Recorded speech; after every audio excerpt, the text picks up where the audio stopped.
The 24th Annual Legacy Awards, 35th anniversary of Hurston Wright. Thank you, guys, and thanks everybody for permitting me to say a few words. I also want to say that I did donate this evening online. I'm not going to tell you how much, and I'll be donating more, but I'll urge you to donate to this organization, please, because it's worth it. Thank you so very much for your kind words. It's a profound honor for me to accept the Hurston Wright Founders Award. From its very beginning, I've deeply believed in the work and mission of this great foundation because, as Zora Neale Hurston herself once said, there is no agony like bearing an untold story inside you. And Richard Wright once reminded us that all literature is protest.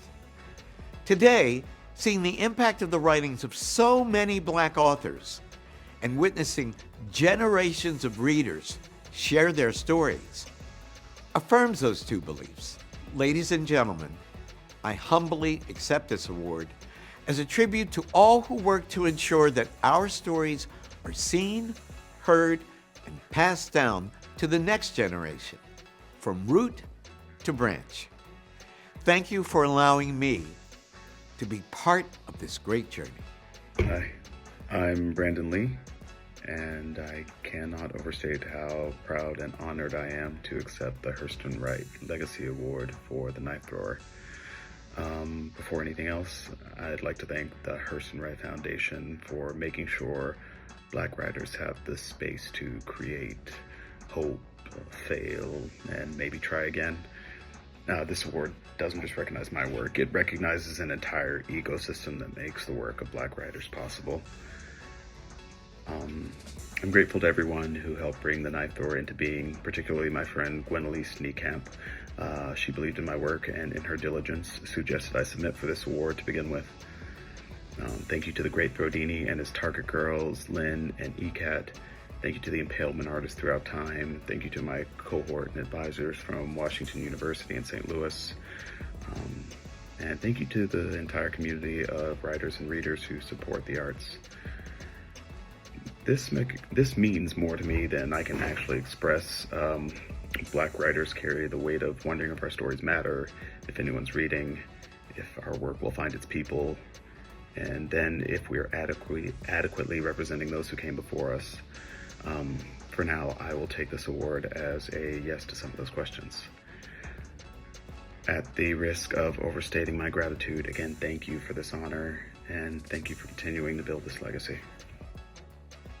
Hello, my name is Carl Phillips, and I am so honored and surprised to learn that my book, Scattered Snows to the North, has won this Zora Award. I want to thank the Hurston Wright Foundation for this honor. Thank you to my publisher, Jonathan Galassi at Farrar, Straus & Giroux. And thank you to the readers who have all these decades believed in my work. I never take that for granted. And congratulations to my fellow finalists for this award. I'm deeply honored to be in your company. And what this award means to me, it's because of, in particular, it's for Black poetry. I've spent a lot of my career being told I wasn't a Black poet, that I didn't write about Black things. I guess that doesn't include love, the body, sex, mortality. So I feel especially proud to be included as a Black writer by winning this award. I thank everybody, and here's to the next poem. Peace, my name is Becca Haynesworth, and I'm from Raleigh, North Carolina. I'm really, really excited. I'm kind of shaking right now just because it's a lot of things and emotions going through my head, but I'm just grateful, like I said, on stage for my ancestors in the tradition, the Black literary tradition that I walk in. I'm just super excited to continue my writing. I will be working on a book that I want to publish called Chicago, which is an Afrofuturist and romance novel. That's a little bit more about what's going to be happening as far as my next steps. Thank you. Hi, my name is Ariana Matondo. I am from Tampa, Florida. Right now, I also am feeling a lot of adrenaline. I am also shaking. I just feel just so thankful and grateful to be awarded something like this, especially when I'm writing about sensitive, vulnerable topics like autism and how it presents in Black women and girls. At this point in my career, I'm in a master's program for poetry, so hopefully by the end I'll have a collection, my first collection. I'm talking about neurodivergence, the mind-body connection, medical racism, Blackness, the works. So thank you so much to the Hurston Wright Foundation. I feel so grateful. I am so excited to be here, to be honored with the Madam C.J. Walker Award from the Hurston Wright Foundation. I really admire the work that they've done. They've had such an impact, and it is such a privilege and an honor to receive this award for a woman who was phenomenal, a woman who was an institution builder and who transformed the lives of so many people. And I just really, really want to give all praises to Marita Golden and Clyde McEllen for the work that they do. And congratulations to all of the awardees. And I am Dr. Brenda Greene. I am the founder and executive director emeritus of the Center for Black Literature at Medgar Evers College that I founded in 2002, and professor emeritus at Medgar Evers College. Thank you.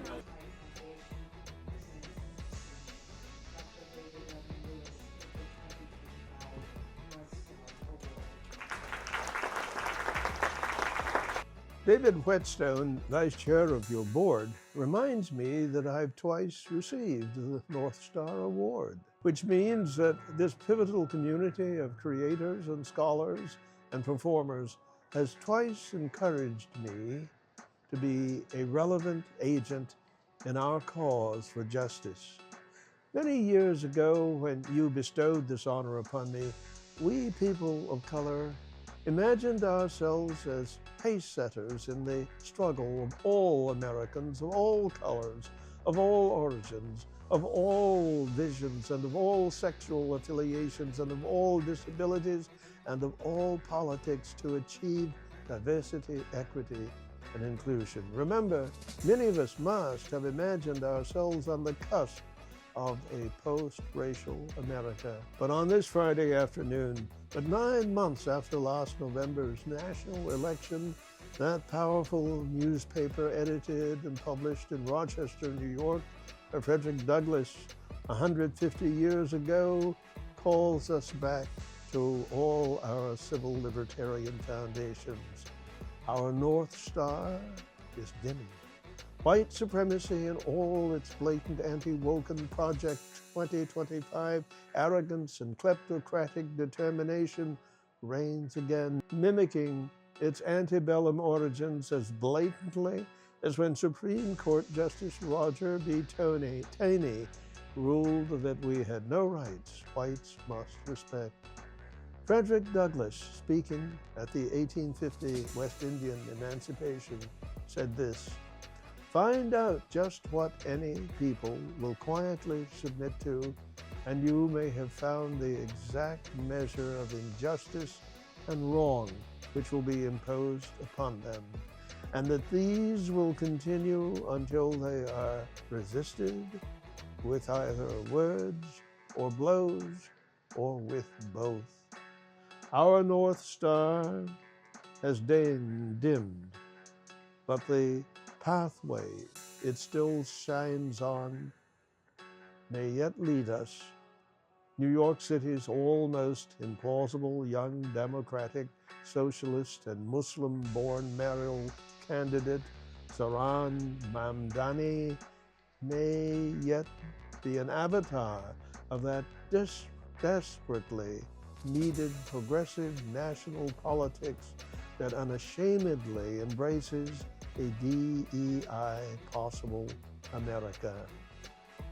With this handsome award, I humbly thank you, and I leave you in the spirit of Zora and Richard. My name's Alexis Pauline Gumbs, and I'm so proud to be a nonfiction winner of the Zora Award, especially as a Barnard graduate like Zora Neale Hurston. and it's wonderful to be part of the legacy of this beautiful organization. Thank you. Hi, my name is Catherine Joy White, and I've just won the Zora Award for Nonfiction for my debut book, This Thread of Gold. I am pretty speechless. I'm thousands of miles from home. I did not expect to win. I hadn't prepared a speech, but this book is a legacy of love to all of the incredible black women whose shoulders I stand on. So to win the Zora, the inaugural Zora, after Zora Neale Hurston, is so joyful and so glorious, and I have been crying ever since. Thank you to everyone. The perspective in the world, generous and human, reintroducing race realities in the process. Hi, my name is Sarah Johnson. I won the debut fiction Zora Award, and I'm really, really deeply moved to win this award and follow the legacy of so many wonderful, phenomenal Black writers. Thank you so much, Hurston Wright.